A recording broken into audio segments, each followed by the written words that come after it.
अस्सलाम वालेकुम दोस्तों, कैसे हैं सब। उम्मीद है खैरियत से होंगे। तो दोस्तों, आज की वीडियो एक ऐसे सवाल पर है जो सदियों से मुसलमानों के दरमियान ज़ेर बहस है। क्या नमाज में रफ़ुल यदैन करना चाहिए? अगर करना चाहिए तो क्यों? अगर नहीं करना चाहिए तो क्यों नहीं? और क्या दोनों में से कोई अमल गलत है? चलिए कुरान और हदीस और चारों फ़िक़ही मज़ाहब की रोशनी में इस अहम सवाल का इल्मी जवाब तलाश करते हैं।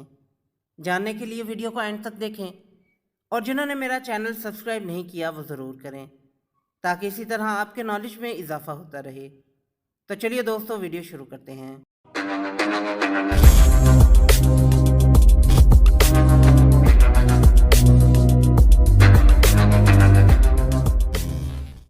रफ़ुल यदैन का मतलब है नमाज के अंदर मखसूस मौक़े पर हाथों को कानों या कंधों तक उठाना।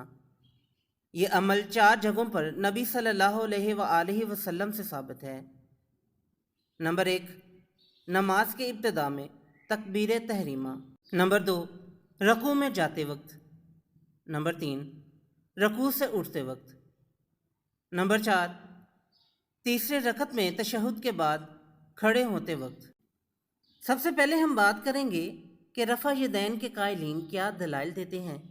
इस पर तफसील से बात करते हैं। रफ़ा यदैन के कायलीन के राय के मुताबिक नबी अकरम सल्लल्लाहु अलैहि वसल्लम ने ना सिर्फ रफ़ुल यदैन किया बल्कि सहाबा किराम ने भी इसे अपनाया और बेशतर सही अहादीस से ये अमल साबित है।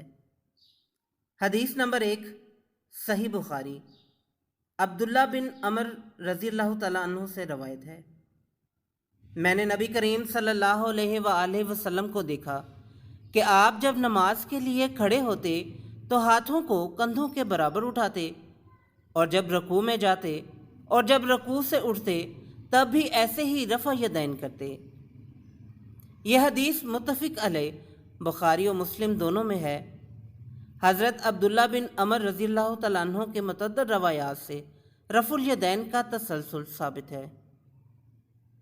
हदीस नंबर 2, सही मुस्लिम, हज़रत मालिक बिन हवैरस रज़ी अल्लाह तआला अन्हु से मरवी है। नबी करीम सल्लल्लाहु अलैहि वसल्लम जब नमाज शुरू करते तो हाथों को कानों के किनारों तक बुलंद फरमाते। इससे साबित होता है कि रफ़ुल यदैन कानों के बराबर भी जायज़ है जैसा कि कंधों के बराबर। हज़रत इमाम बुखारी रहमतुल्लाह अलैह का मुस्तकिल बाब। सही बुखारी में बाब रफ़िल यदैन फ़िस्सलाह के तहत इमाम बुखारी रहमतुल्लाह अलैह ने कई अहादीस जमा की हैं और इस पर एक मुस्तकिल रसाला भी लिखा है, जुज़्उन रफ़ुल यदैन। फ़िक़ही मज़ाहब की आरा। इमाम शाफ़ी रहमतुल्लाह अलैह रफ़ा यदैन को सुन्नत करार दिया है और कहा है कि इस पर बहुत सी सही अहादीस दलालत करती हैं। इमाम अहमद बिन हम्बल रहमतुल्लाह अलैह हर रकत में रफ़ा यदैन को सुन्नत समझते हैं। इमाम मालिक रहमतुल्लाह अलैह इनसे दोनों अक़वाल मनकूल हैं, मगर मालिकिया में रफ़ा यदैन काबिल अमल समझा जाता है। अब हम बात करते हैं रफ़ा यदैन ना करने वालों के दलाइल के बारे में।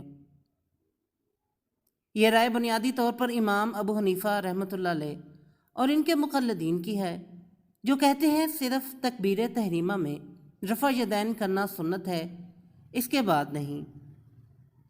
बाज़ आइम्मा ने, जिनमें इमाम अबू हनीफ़ा रहमतुल्लाह अलैह और इमाम मालिक रहमतुल्लाह अलैह भी शामिल हैं, सिर्फ़ शुरू में तकबीर तहरीमा के वक्त रफ़ा यदैन को ज़रूरी माना है और बाकी जगहों में हाथ उठाने से मना किया है।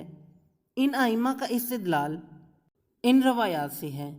मसलन मशहूर सहाबी हज़रत अब्दुल्ला बिन मसूद रज़ी अल्लाह तआला अन्हु ने एक बार कहा, क्या मैं तुम्हें नमाज पढ़ा कर न बताऊँ? क्या हज़रत सल्लल्लाहु अलैहि वसल्लम किस तरह नमाज पढ़ा करते थे? चुनांचे आपने इसके मुताबिक नमाज पढ़ाई और उसमें सिर्फ़ एक बार तकबीर तहरीमा के मौका पर हाथ उठाए। यह हदीस तिरमिज़ी ने बयान की है जो सहाय सित्ता में शामिल है। इसी तरह अबू दाऊद और नसाई ने भी इसे रवायत किया है। इमाम अबू हनीफ़ा रहमतुल्लाह अलैह बयान करते हैं कि यानी इब्ने मसूद रवायत करते हैं कि हज़रत सल्लल्लाहु अलैहि वसल्लम تکبیر تحریمہ کے سوا نماز کے کسی اور حصے میں ہاتھ نہیں اٹھاتے تھے۔ ایک اور روایت میں ہے کہ حضرت ابن مسعود رضی اللہ تعالیٰ عنہ بیان کرتے ہیں کہ میں نے حضرت صلی اللہ علیہ وآلہ وسلم، حضرت ابو بکر رضی اللہ تعالیٰ عنہ اور حضرت عمر رضی اللہ تعالیٰ عنہ کے پیچھے نمازیں پڑھیں۔ تکبیر تحریمہ کے علاوہ یہ کسی موقع پر رفع یدین نہیں کرتے تھے۔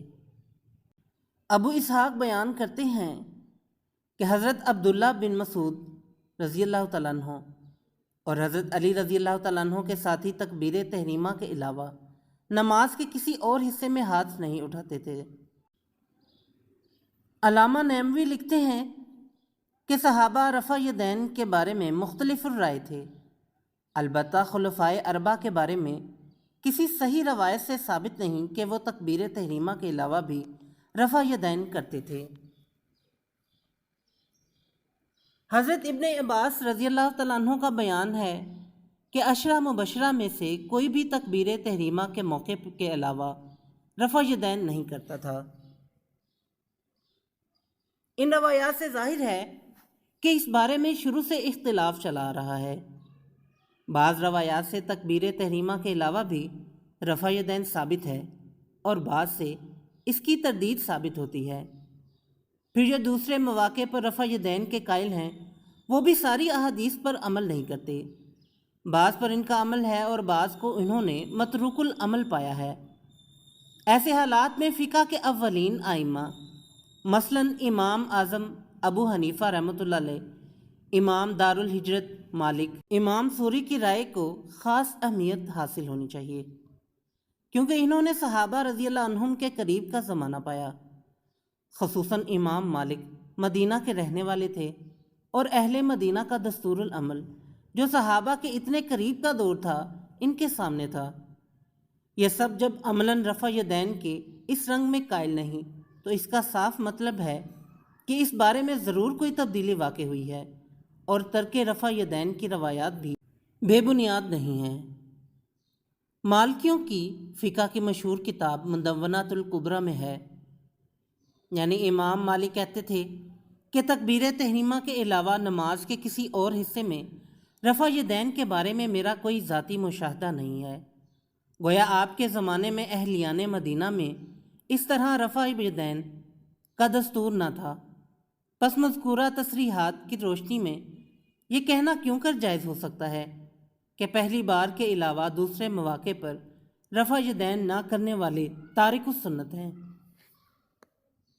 آج کی ویڈیو کا مقصد تھا آپ کو بتانا کہ نماز میں رفع یدین کرنا بھی سنت ہے اور نہ کرنا بھی سنت ہے اگر دلیل موجود ہو۔ دونوں طرف دلائل موجود ہیں۔ رفع یدین کرنا بھی نبی صلی اللہ علیہ وسلم سے ثابت ہے اور نہ کرنا بھی بعض صحابہ، تابعین اور ائمہ سے ثابت ہے۔ امام شافعی رحمۃ اللہ علیہ، امام احمد بن حنبل رحمۃ اللہ علیہ رفع یدین کے قائل ہیں، امام ابو حنیفہ رحمۃ اللہ علیہ رفع یدین کے قائل نہیں۔ امام مالک رحمۃ اللہ علیہ سے دونوں روایتیں ملتی ہیں۔ تو جو بھی طریقہ اختیار کریں وہ سنت کی بنیاد پر ہو، ایک دوسرے کی مخالفت یا تنقید نہ کریں۔ اگر آپ رفع یدین کرتے ہیں تو یہ سنت ہے، اگر نہیں کرتے تب بھی یہ سنت ہے۔ اصل چیز ہے نماز کی خشوع، خضوع اور اخلاص۔ اختلاف میں حسن ہو تو امت متحد رہتی ہے، لیکن اگر ہم فقہی باتوں کو جھگڑا بنا دیں تو یہ شیطان کی جیت ہوگی۔ لہٰذا ہمیں چاہیے علم حاصل کریں، اختلاف میں وسعت رکھیں اور فروعی اختلافات کو انتشار کا ذریعہ نہ بنائیں۔ آپ کس طریقے پر عمل کرتے ہیں؟ کیا آپ نے یہ دلائل پہلے بھی سنے تھے؟ کمنٹ کر کے ہمیں ضرور بتائیں۔ تو دوستو یہ تھی آج کی ویڈیو پسند آئی ہو تو لائک ضرور کریں اور میرے چینل کو سبسکرائب کریں۔ پھر ملتے ہیں ایک نئی ویڈیو کے ساتھ، تب تک کے لیے اجازت دیں۔ اللہ حافظ۔